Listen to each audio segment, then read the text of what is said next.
Hello, I'm Richard Weis, a minister member of the Presbytery. Welcome to the second half of the presentation that the Bills and Overtures Committee asked me to make to help us in our consideration of whether to add the Belhar Confession to our Book of Confessions. In the first part of this presentation, we looked at what confessions are, why the Presbyterian Church in the United States of America uses them, and the circumstances that cause churches to adopt confessions, and use those subjects to frame ways to think about the question we have to decide at the January meeting. In this segment, we look at the context in which the Belhar Confession was written, the confession itself, and finally a few thoughts about why this is an important decision. The roots of the threat that the Belhar Confession was intended to address lie in the 19th century in South Africa. Interest in racial separateness, the meaning of the Afrikaans term apartheid, began early in the colonization of South Africa.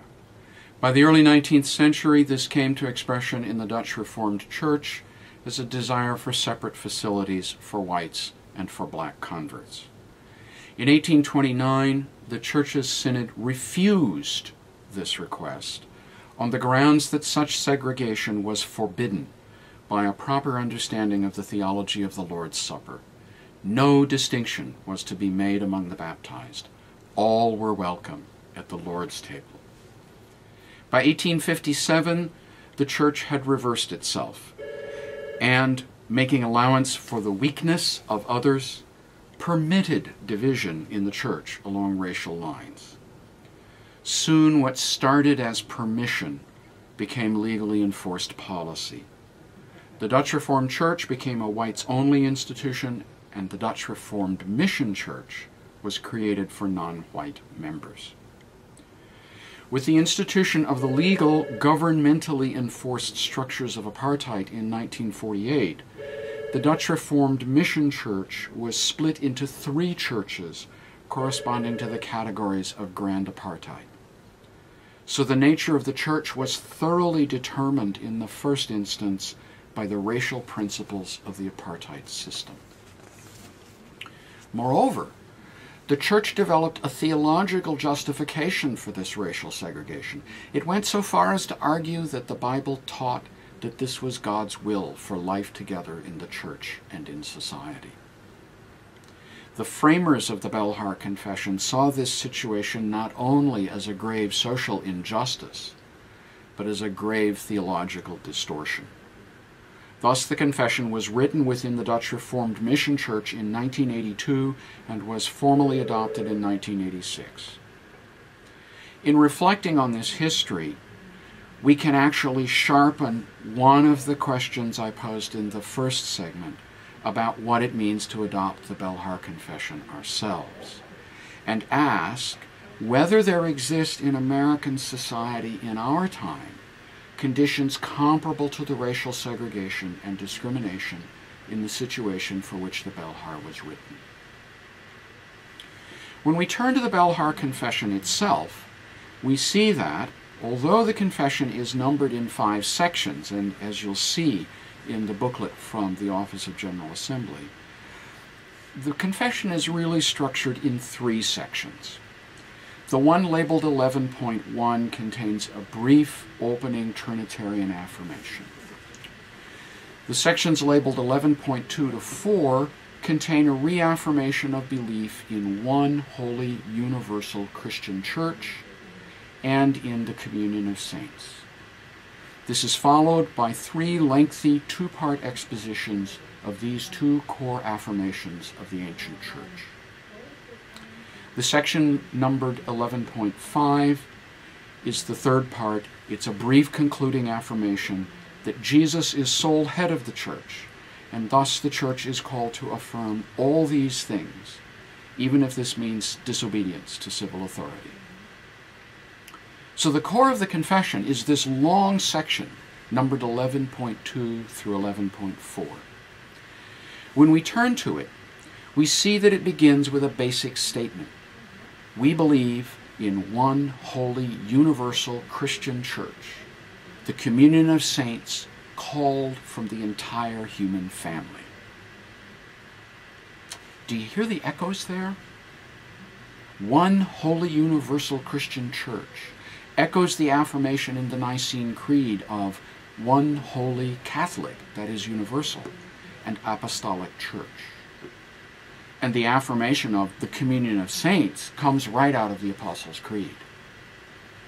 So it's possible to see the Belhar Confession as an exposition, as a spelling out of the contemporary significance of these two ancient creedal affirmations about the nature of the church.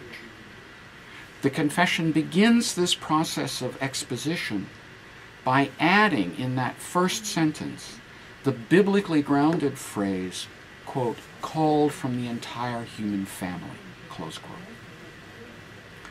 This articulation of the contemporary significance of these very brief ancient affirmations then continues in three long sections that pair affirmations and rejections. Section 11.2 begins by describing the church as the manifestation of Christ's saving work, understood in the terms of the Apostle Paul as a work of reconciliation. The church is the community of those reconciled with God and one another. The visible, practical unity of the church is thus our testimony to the efficacy of God's saving work in a world full of separation, enmity, and hatred among people and groups. To impose a division of the church along racial lines is implicitly to deny the effectiveness of Christ's work of reconciliation, implicitly to deny the gospel. The section concludes with the clear affirmation that, quote, true faith in Jesus Christ is the only condition for membership in this church, close quote, which, if you stop to think about it, is exactly the criterion for membership in the Presbyterian Church USA. Section 11.3 moves from the church's being and character, the focus of 11.2, to the church's message and the conditions that promote the acceptance of that message.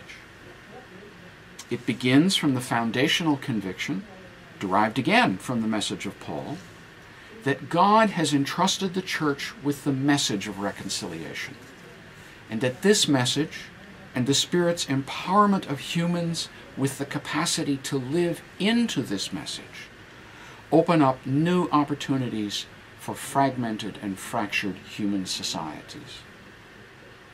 The message of reconciliation and that hope is undermined, however, when a society that claims to be Christian, in fact, enforces and supports racial segregation and discrimination. Even more so, it's undermined when the church itself promotes theologies that justify such segregation and discrimination. Section 11.4 begins with the affirmation that, quote, God has revealed himself as the one who wishes to bring about justice and true peace among people, close quote. The confession then explores what this tells us about how God acts in the world, and where we should expect to find God at work in the world. The confession affirms that God calls the church to follow God into the world, to be where God is in the world, and to join God's work in the world with those in suffering and need, victims of injustice and violence, the vulnerable, and those without the resources to fend for themselves.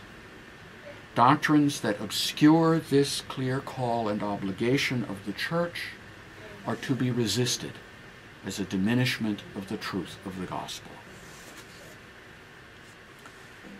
Considering the contents of the confession in this way allows us again to sharpen one of the earlier ways we framed the question before us, one of the questions I put in the first segment, namely, does the way that the Belhar Confession expounds the significance of the ancient affirmations of the oneness and universality of the church and the communion of saints say enough of importance that is not already clearly stated in our confessions, that we should add it. Now, after throwing out in both part 1 and this part these various ways to frame the question about adding the Belhar Confession to the Book of Confessions, I want to throw out 3 answers to another question, namely, why is this an important thing for the PCUSA to consider at this moment in our life together? First, in a world where we are theological conversation partners and share commitments to action with Christian churches north and south, east and west, our Book of Confessions signals only a relationship with Western Europe and the United States, because those are the places of origin of all the confessions in it right now.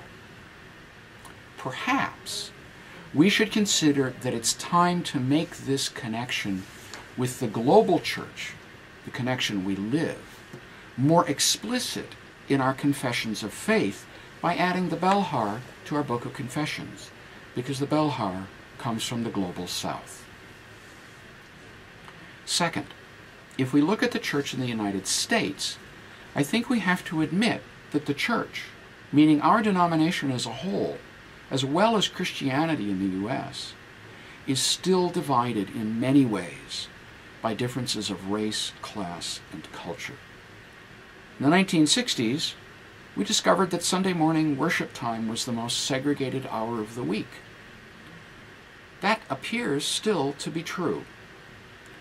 Sociologist Michael Emerson of Rice University, using databases on congregational and neighborhood diversity, has found that today, quote, Christian congregations in the United States are on average 10 times more racially segregated than the neighborhoods where they are located, and 20 times more segregated than nearby schools. None of us intended this, but the historical reality of racism that had its roots in the justification of slavery and dispossession, and then continued to find expression in segregation and discrimination, has shaped us, and has shaped our church and our country, and we have not yet fully overcome that legacy. It undermines our witness, as apartheid undermined the witness of the South African church.